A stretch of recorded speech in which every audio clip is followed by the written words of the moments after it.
Good afternoon, everybody, and thank you for attending today's webinar. My name is Linda Katz. I'm the Policy Director at the Economic Progress Institute. And we'll be hearing today from a diverse group of speakers about why we need to raise the Rhode Island Works benefit and make other changes to improve economic security for families. If you have questions, whether from the press or community, please put them in the Q&A box at the bottom of your screen, and we'll be taking those questions at the end of the panel presentations. The Raising Rhode Island Coalition was formed last year to promote an increase in the benefit paid to families receiving Rhode Island Works benefits, our state's cash assistance and work readiness program for children and their families. COVID sidelined that effort, but we came back today together this year to renew that request for a benefit increase and make other changes to the Rhode Island Works law that Senator Murray will discuss shortly. We are really grateful to Senator Murray and to Rep. Handy for submitting the Rhode Island Works bills S226 and H5672, and for their passion for the low-income residents of their communities and the state. The coalition, as you can see on this screen, currently has 40 organizational members, including faith communities, social service agencies, and policy advocacy organizations. There are 70 individuals who have signed up in support as well. Before providing some facts about the Rhode Island Works program, I'd like to mention the senators and representatives who have joined us today. Senator Cano and Senator Anderson are with us. I know that Rep. Alzate has signed up, and there are others who will be participating, and we'll mention them later in the webinar. So I want to start with a few facts about the Rhode Island Works program and what has moved us all to seek passage of these bills. So as of February, this says there were 2,500 families receiving Rhode Island Works benefits. Unfortunately, it has dropped to 2,400 in February that rely on Rhode Island Works for basic assistance and access to the workforce. This includes 5,600 of our neighbors, including 4,200 children under the age of 18. The benefit for a family of 3 is $554 a month, or $6 per person per day. As you can see from this slide, the benefit hasn't been adjusted in 30 years. Had it kept pace with inflation, the benefit would be over twice as much. Just to note, in 1996, the cash assistance benefit was about $554, covered about 87% of HUD fair market rent. And in 2020, the payment covered only 50% of rent expense. How gas prices have climbed. The average cost of gas in 1991 was $1.14. Today, it's more than double that amount and rising. If we look at how we compare to other states, the next slide,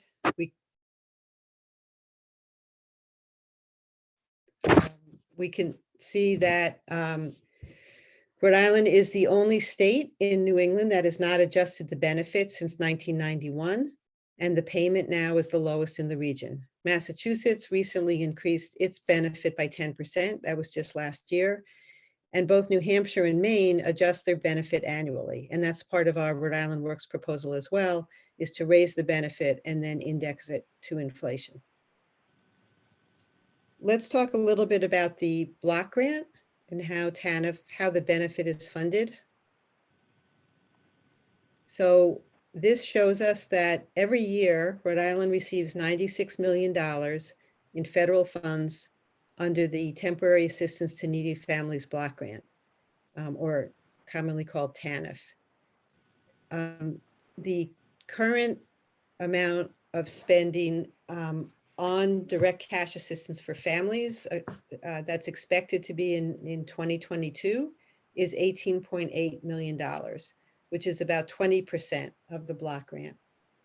The estimated cost of a benefit increase annualized to go from the 30% to 50% of the poverty level that we'll be talking about is $13 million. or only $10 million in 2022, because we're expecting that the benefit increase wouldn't be in effect until October. So even with that benefit increase, the total spending of close to $32 million is still only a third of the federal block grant. And the purpose of TANF, the federal monies that we receive, it has four purposes, but the first purpose is to enable children to be raised safely at home. Yet the portion of the block grant that is spent on those families has been decreasing since 1996, and it's time to invest more of those funds directly in our families. DHS testified at the hearing on Senator Murray's bill a couple of weeks ago that there are sufficient funds in our block grant to cover the cost of the benefit increase. I also want to note that Rhode Island, under the rules of the TANF program, has to spend $64 million in general revenue funds each year to receive the federal monies. Yet since 2009, we have not invested any of our own tax dollars to support Rhode Island Works families. I'll be happy to take any questions about this at the end of our presentation. So now we're going to turn to our speakers, who bring a wealth of expertise to help us understand why the benefit increase and other changes in this bill are so important. First, I'm really thrilled to introduce Senator Murray, who has been a passionate advocate for economic justice for Rhode Island Works families for many years. And Senator Murray is going to go over the four parts of the bill that has been submitted. Senator Murray? Thank you so much, Linda, and thank you to the coalition and the many groups that have contributed to this coalition. It's just really important work. I'm proud to sponsor this bill. This is the third year of my sponsoring Rhode Island Works bills. This is the second year of my sponsoring this bill. And I just wanted to explain, the bill has four components. Most importantly, and crucially, it raises the amount of cash assistance families in this program receive. And as was stated prior, it is an amount that has not been raised in 30 years. Currently, these families are living at 30% of the federal poverty level, which is deep poverty. This is embarrassing for us and it's shameful. And like Linda stated before, we're the only New England state that has not increased our benefits. A typical family, which is usually a mom and two kids, receives just $554 per month, which is just shameful. And it's just, it's not a livable amount. The second part of this bill would increase the clothing allowance, which is currently a paltry $30 per year for school-age children. That does not include infants and toddlers, which receive no clothing allowance at all. So this bill would expand this clothing allowance to all children and increase that clothing allowance to $100. It also allows a parent to continue to study at CCRI for a second year as part of her only employment plan activity. Currently, in order to receive the benefits, she has to go to school full-time and raise a family and work an additional 20-hour work week. This would eliminate that 20-hour work week requirement. And finally, it provides for an exclusion of earned income for the first 6 months of employment to ease the transition into work, which ensures a successful transition out of the program. Because when the eligible family goes into the workforce and goes out of the program, they lose a lot of those really important benefits, such as childcare. And that's just a very crucial time in the transition. What we don't want to see happen is, for these families to just fall off that cliff because they're at the very edge.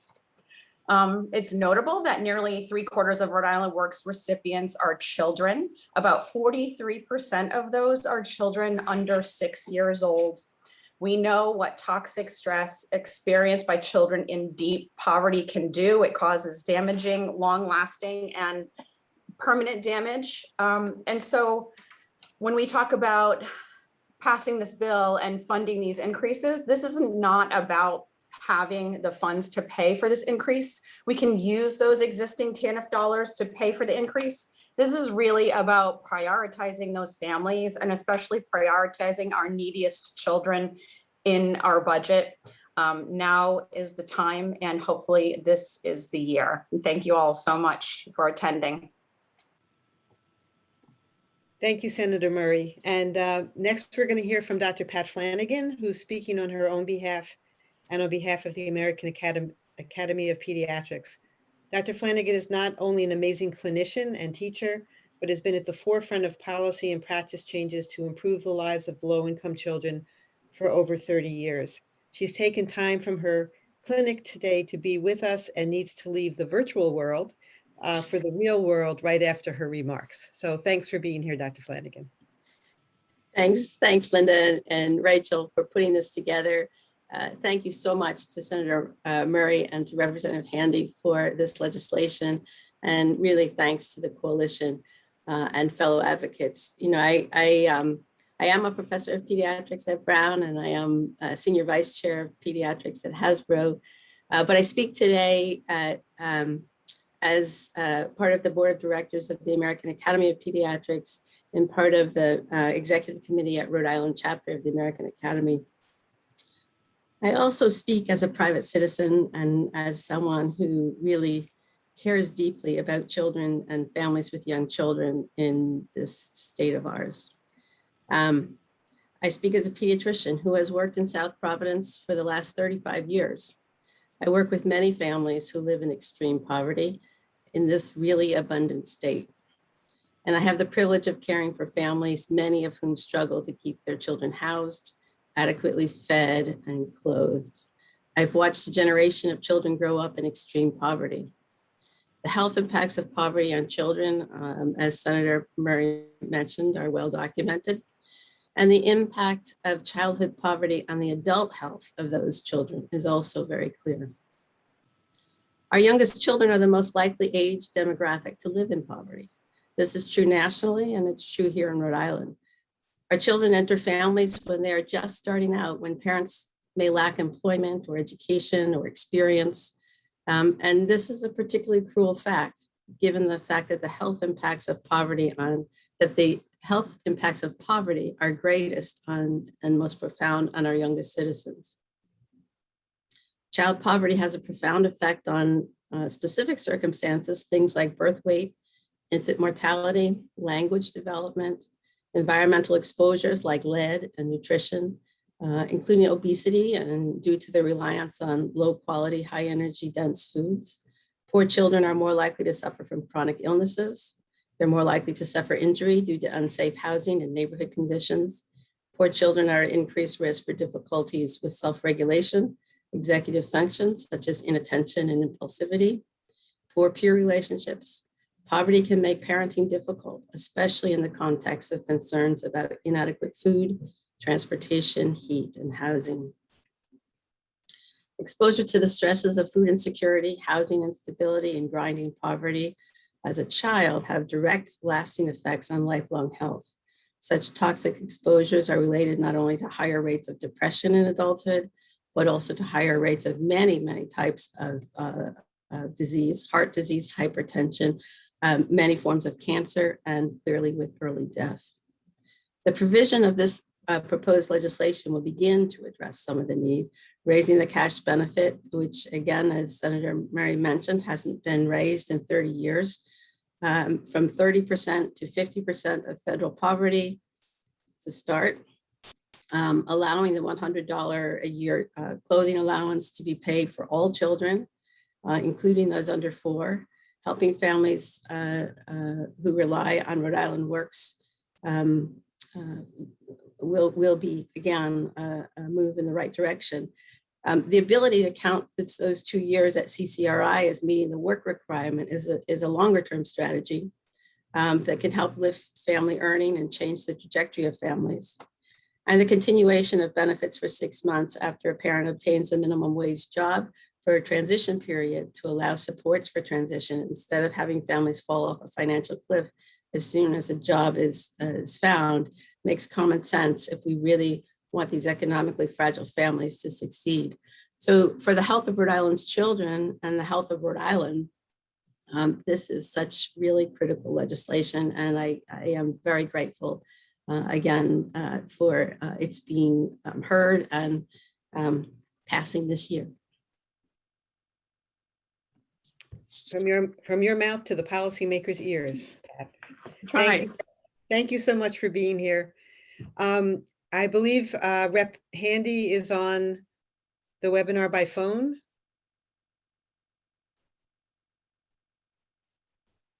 Just checking. Yes? All right, I think I got the mute off there. Okay, All right, let me just introduce you. Rep. Handy sure. from Cranston has been a longtime advocate in the General Assembly for a number of, for justice issues across a number of fronts. And he's jumped in this year to help try to bring home the benefit increase for the Rhode Island Works families, as well as the other changes in the bill. And we're really grateful that you're able to be here today, Rep. Handy, and take it away.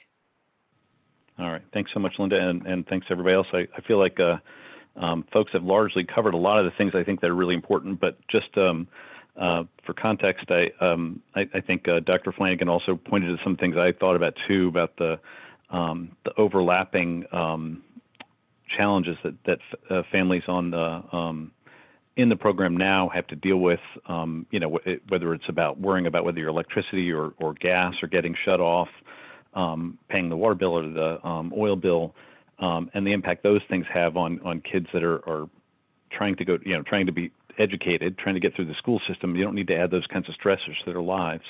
And the fact is, it's obviously, we're talking about such a small, it seems like an obscenely small amount of money, even in the newer version of this. So I think it's really key that we push that forward. But among the things that really jumped out at me were the fact that we are restricting the work requirement right now just to 1 year. It just seems absurd since that, you know, associate's degree takes at least 2, obviously. And in the end, even if you want to pull altruism out of it, you know, these families are getting these benefits all across the state. The only town in the state that doesn't have this is Block Island, doesn't have somebody with this is Block Island, which makes some sense, obviously, given the nature of their population and the way, you know, well, it's also Block Island. And on top of that, we're dealing with this right at a time we're just coming out of we're still in the middle of a pandemic.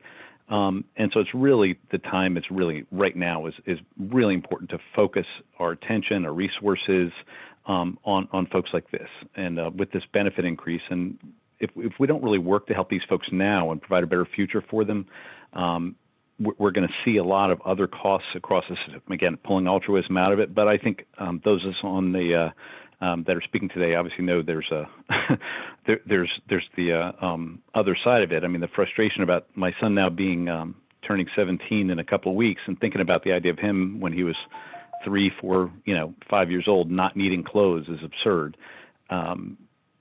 And in the end, we really do want to make sure that folks are able to move through this program and get to a place where they can really secure a job that pays a living wage, pays a family wage. So I really appreciate Linda and everybody that's on the call today working toward this, and I look forward to us moving this bill forward this year. Great. Thank you so much, Rep. Handy. We're now going to hear from the folks who are enrolled in this program to bring home to us from the personal perspective how the program is working, how it isn't working, the challenges that they see, and how the benefit increase and the other changes in this bill will help them. So I really want to thank, we'll first hear from Jillian Kane. We all recognize it's not easy to tell your story. It's never easy to tell one story in public. So we really appreciate that you're here to make this real for all of us. So Jillian, go ahead. Hi, thank you very much. I'm excited to talk, actually. You guys got my my gears turning about thinking about possible public speaking and things like that. I was talking to Michelle Mooney the other day, so I don't know, maybe this is a step in the right direction. I think it could be an extra thing to kind of put on my plate that I think would be really probably gratifying and something I'd enjoy. So I'm excited, I guess, to give it a go. So to start off, my name is Jillian Kane. I have a son who is 8 years old. His name is Malachi. I've always worked since I was 20 years old, and I've always worked a full-time job making above minimum wage because I've been in the medical field. I've been back to school twice, and I'm in school now for becoming a medical assistant. I was in school pre-pandemic, but I had to homeschool my Malachi, so I kind of put that on hold, but I'm back in in-person classes. So I'm very excited about that.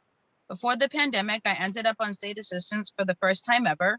The reason for that was because I tried really hard to switch my career paths. I've been a CNA and a med tech for 12 years, and I just really wanted to change in something different. And that proved to actually be really difficult. Getting a job doing something you don't have experience in. That was really hard. And I just felt from being in the medical field for so long and working in skilled nursing facilities and everything in between, I feel like, I don't know, maybe I could probably handle just about most things you throw at me. That's not an easy job at all. To raise the state assistance for to make it higher, it would make a huge difference all across the board. Living off of $450 a month, it's not realistic. And sometimes it's embarrassing when I can't take my son to go do the things that I like to normally do with him from when I was employed and things like that. And it weighs on you as a parent. I'm grateful for it, but a boost would be amazing. Being a single parent is challenging in many ways. We don't have the extra support from a spouse that a lot of people have. We ultimately become the sole provider for the child. Oh,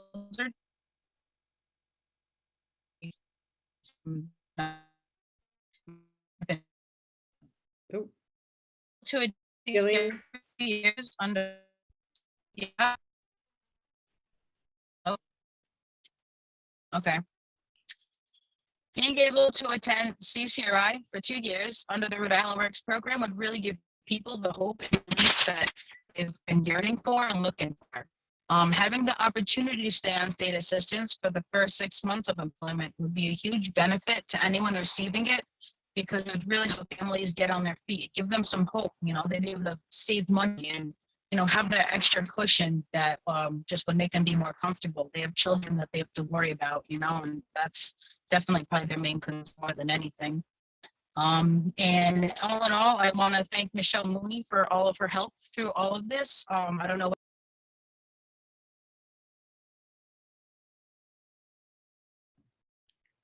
oh, we seem to have lost the connection with Jillian. I'll just say when she was, oh, Jillian, are you there? All wrap up. I just want to What? this process and anybody who has anyone to learn. Thank you. Thank you, Jillian. You did go out a little bit at the end. I know that you were starting to thank Michelle Mooney at ResCare. And just for folks who don't know, ResCare is one of the contracted programs that provide services to women enrolled in the Rhode Island Works program to provide employment readiness and counseling and coaching and helps people to find a job. They're a really super program. We'll turn next to Desire Bennett, who also is someone who's going to bring us the story from her heart and her life about the Rhode Island Works program and how these changes can be helpful. So Desire, take it away. You're on mute. You have to unmute yourself. Desire. Sorry. Hello. I have what I'm gonna say written in my phone, so I'm not sure when I switch to that app if my camera will go off, but just gonna go ahead and just speak. So my name is Desire Barrett. I'm 29 years old. I'm a single mother. Me and my son are both recipients of RI Works since giving birth to him in December of 2019. It is an honor to be on this board and speak because though I struggle with meeting basic needs for me and my son, my hard work doesn't go unnoticed. Me and my son have been suffering from homelessness since April of 2020. He was 4 months old at the time. He is now 15 months old. In October of 2020, just a few months back, I came across an ad for a dental assistant course, a free dental assistant course through CAP agency.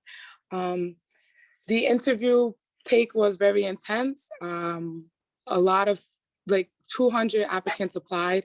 I was, blessed and able to start the program and finish the program. So now I am a certified dental assistant. Attaining this certification puts me in a position to start a career and not just a job. And, while I am using my resources and doing what I can to keep me afloat, I still struggle with me and my son. I'm going to be honest, I cry a lot. I am an emotional person, but I'm a first-time mom as well, and I feel like I'm failing. So I just try every day to do the best I can. If this bill was passed, it would be very helpful for me and my son, as well as for other Rhode Island families, to secure, to be able to obtain security in order to get stability in the long run. The increase of the benefits will help me meet everyday basic needs easier. Right now, my son doesn't receive clothing allowance because he is not of age due to the requirements. But if the bill passes, he will be able to. And that would ease some relief for me because he grows daily. Sometimes I have woken up and his clothes don't fit him, but that's what I have. So I have to put it on him. So that would be a big relief with everything else going on. I do apologize, I'm very nervous, and this is my reality, so it's hard for me to speak on it.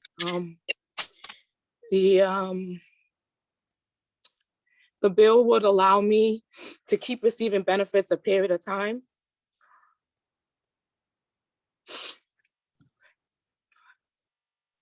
Desire, you're doing great. Take a breath.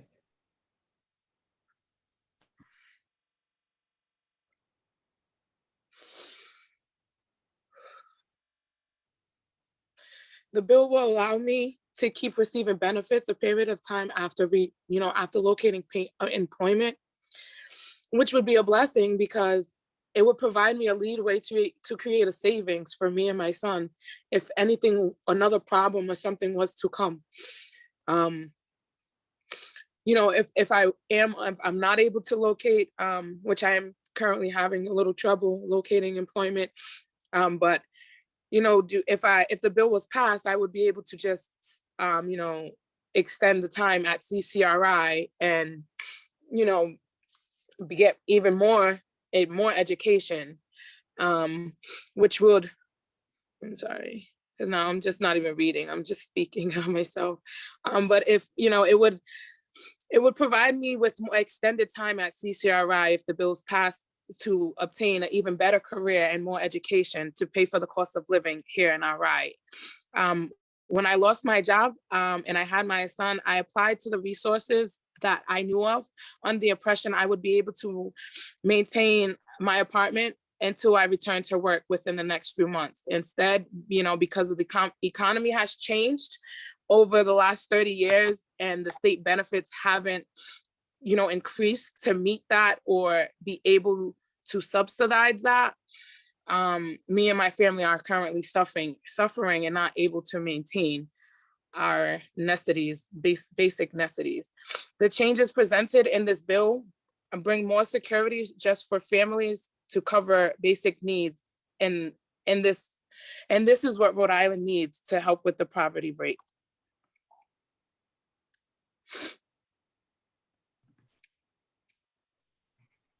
You all set, Desire? Yes, I am.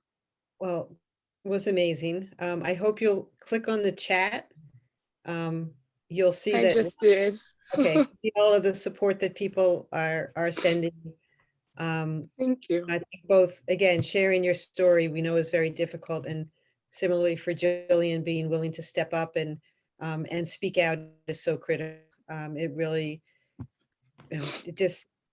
we can talk about this, but you talk from the heart and from experience. So again, we really appreciate your stepping forward, and hope, desire that you're going to find a permanent place to live with your son and a job soon. And Jillian, success in moving forward with your career as well. You're both incredibly strong women, and we'll remember you for public speaking, Jillian.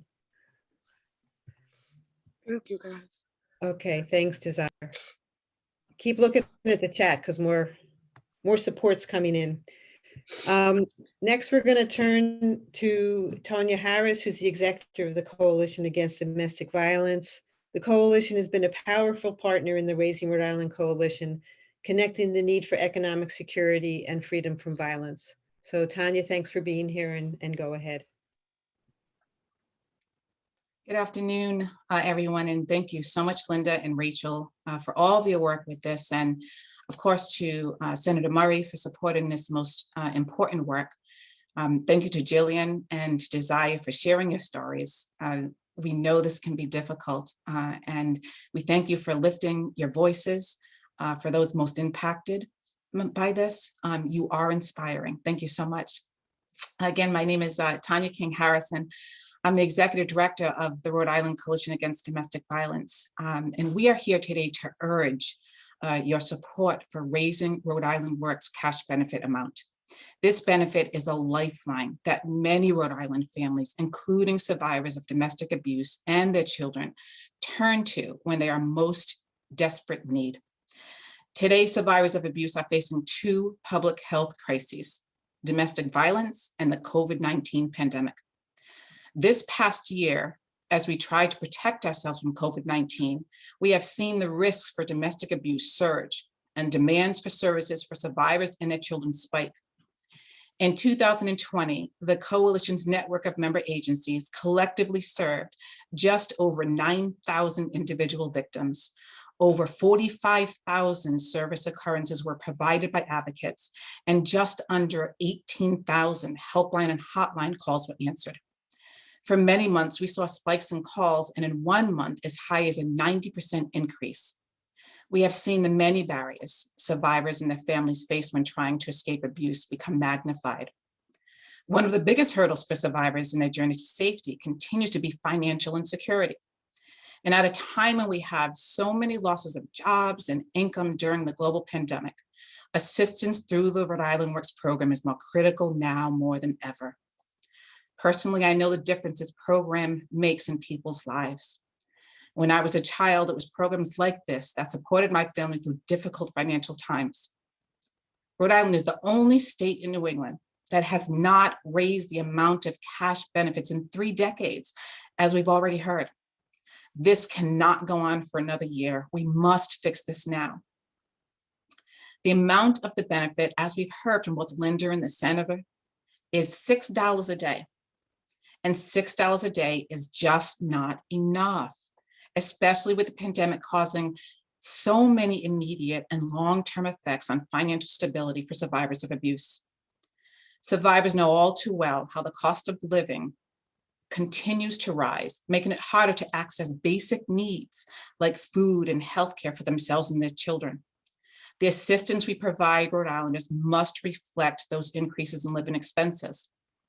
Raising the Rhode Island Work benefits is more than a financial issue. It is an equity and anti-oppression issue. The burden of domestic violence doesn't affect us all equally, unfortunately. The lifetime prevalence of experience in sexual violence, physical violence, or stalking by an intimate partner is 48% among Indigenous women, 45% among Black women, and 57% among multiracial women. These same communities are also disproportionately affected by poverty, oppression, and lack of access. And so we cannot continue setting up the people who need the support the most for financial hardship and deep, deep poverty.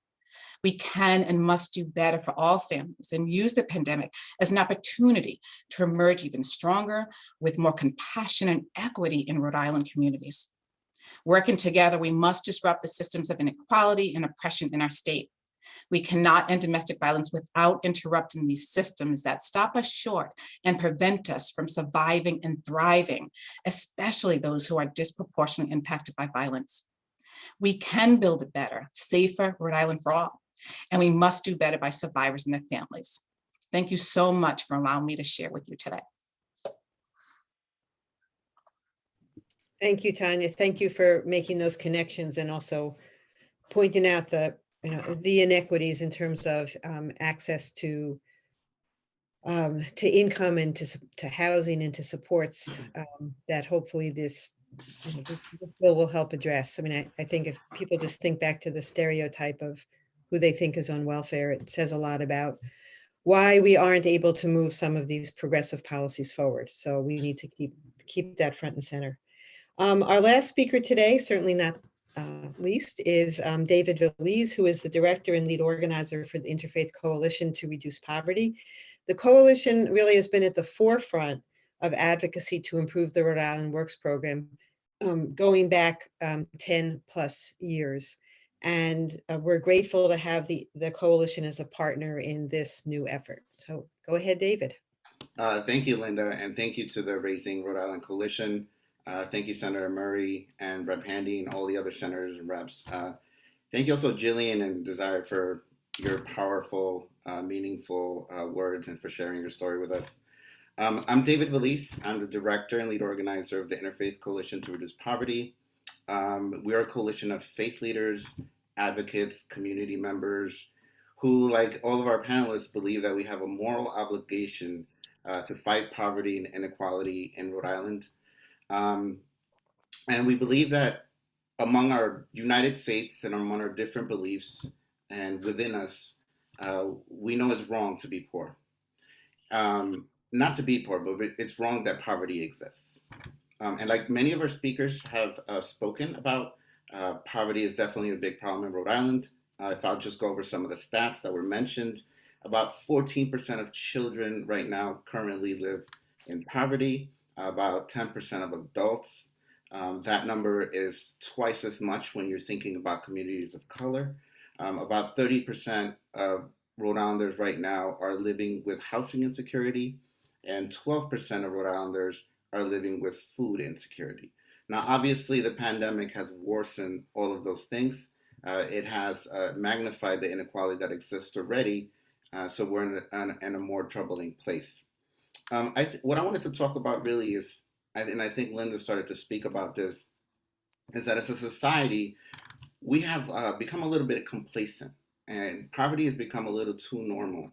And I think we've put more value on corporations and companies more than people.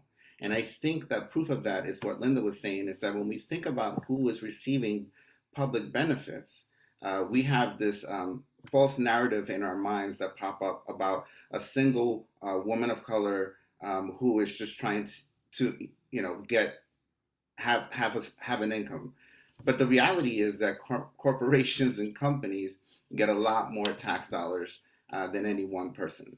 So I think it's important for us to remember that although we definitely should do our part to fight poverty, that it's up to us to force the institutions and state government to pass policies like raising the Rhode Island benefit rate, which will lift people out of poverty. I would also say that this issue is really close to my heart. I grew up in deep poverty all my life. And as the doctor mentioned, and also Senator Murray, it has long-lasting impacts on children and adults, not having that sense of security. In fact, the institutional oppression and racism that perpetuates poverty is then perpetuated because you don't have the educational outcomes or the income outcomes that you need to not be in poverty. I hope I didn't turn that too much around, but you get it. You're poor, so you don't do as well, and so your children end up poor. It's crazy, right? It's unfair. And I think it's time that we right a 30-year wrong. I think 30 years is ridiculous. When I posted this, a lot of people were commenting how 30 years, it's ridiculous. 30 years ago, my rent was 3 times less. Food was less, everything was less. Your cost of living was less. So the fact that people are trying to live on the same amount is ridiculous. I will also say that we need better for Rhode Island, and we can do better. Here in our state, we can do better for our children, for our families, if we start valuing people over companies and corporations who also receive benefits. So let's raise the Rhode Island benefit rate. Let's help lift people out of poverty. In fact, it's not going to solve the problem, but this is a great step, and we have a lot more action to take. So I encourage everyone who is participating in this event to please sign up for the Raising Rhode Island campaign. Please support the bills that Senator Murray and Rep. Handy are introducing, so we can finally right this wrong that's 30 years in the making. Thank you. Thank you so much, David. I know that many people now, when we tell them it's been 30 years, say, I wasn't even born 30 years ago, right? So it's really ridiculous that we haven't acted. And it's, I know with all the passion around this meeting and for folks who have signed up for the campaign, we're going to put this across the finish line. I just want to say in closing, thank you so much to our panelists for participating today. And I also want to especially thank Mary Curtin, my friend from days at Legal Services, speaking of 30 years ago, who has been volunteering her time with the coalition. And I really couldn't be doing this without you, Mary. So thank you. And lastly, I'll just echo what David said. We hope all of you will join with the coalition to make sure that the benefit increase passes this year. It needs to be included in the budget that will be considered in June. So what our goal now is to keep up the drumbeat to make sure that your own legislators, the leadership in the House and the Senate, the budget deciders realize that this has to, this is the year for the benefit increase to pass. That's sort of the biggest ticket item in the bills that Senator Murray and Rep. Handy have proposed. The other changes cost like a little tiny decimal point of the budget.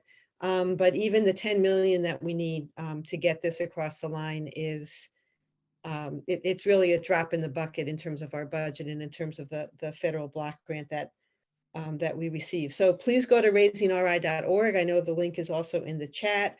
Join the coalition. We'll let you know as we're taking different actions, and anybody listening today who wants to just pick up the phone and call their legislator and ask them to support in the Senate S226 and in the House 5683. The bills themselves are likely not to pass, but to say that there's support for what's in the bill and the benefit increase is making sure that we're making enough noise, and maybe, as John Lewis said, getting into some good trouble to make sure that this is all included in the final budget. So again, thanks to all the panelists, thanks especially to Jillian and Desire for stepping up and telling your stories. And we'll be back in touch. Thank you all. Bye. Thank you. Thank you. Bye. Have a nice day, everyone. Thank you.